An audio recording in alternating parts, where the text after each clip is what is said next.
Today I'm going to show y'all how to make this easy peasy shrimp boil in the oven.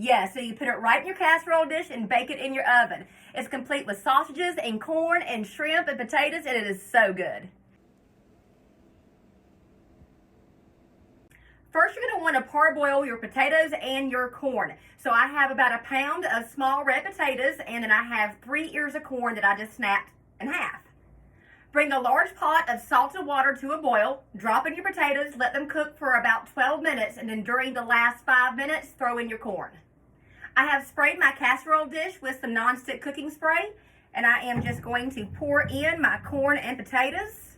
You'll want some smoked sausage or kielbasa. I'm going to use some Polish style kielbasa that I picked up at the farmer's market. I'm just going to slice this up and add it to it. So I've sliced up my kielbasa. I'm going to go ahead and add this on top.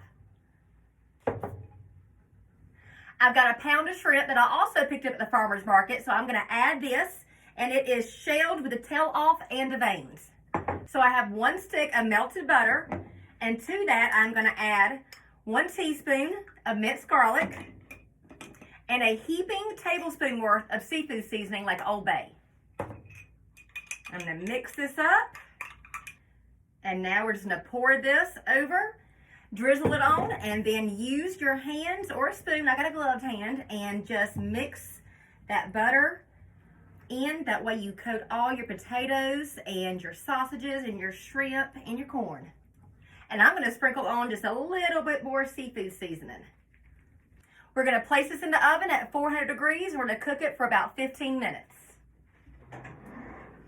And it is all done and smelling fantastic. I cannot wait to eat.